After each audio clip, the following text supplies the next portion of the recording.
এই তো আপনার আওয়াজ বসতাছে।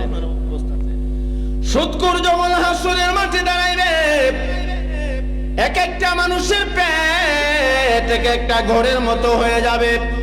এত বড় পেট লইয়া নড়তে পারবে না। তাকায়া দেখবে সন্তান দেখা যা, বিবি দেখা যা। ডাক দিয়া বলবে, সন্তান জলদি আসো, আমার একটু সাহায্য করো। সন্তান বলবে, সর্বনাশ, আব্বার যে ফেট দেয়া যা আমারে খাইলি, আমি বাগি। ভাইগা যাবে, পালায়ন করবে। কথা ঠিক না বেটি?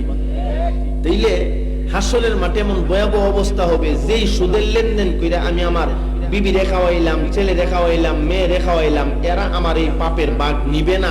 হাসরের মাঠে আমার কোনো উপকারে আসবে না। তো আমি কেন সুদের লেনদেন কইরা রেখা হইতাম? হালাল তরিকায় আমি অল্প থেকে অল্প পরিবারকে এনে দেব, খাওয়াবো, যতটুকু পারা যা। সুদের লেনদেন করে বড়লোক হওয়ার কোনো দরকার নাই। রাজি আছেন ইনশাআল্লাহ? তো আমাদের প্রত্যেকটা ফ্যামিলিতে সুদ ঢুকে গেছে। কেমনে ঢুকছে সব বিস্তারিত লম্বা কথা, সেদিকে আর যাচ্ছি না। যেহেতু হুজুর চলে আসছেন, হুজুর কথা বলবেন। আমার মুরব্বী, আমার বড় ভাই, কুনান্দাবার বিয়াদবি হয়ে জায়গা পরে তো আমার জীবনের কাম শেষ।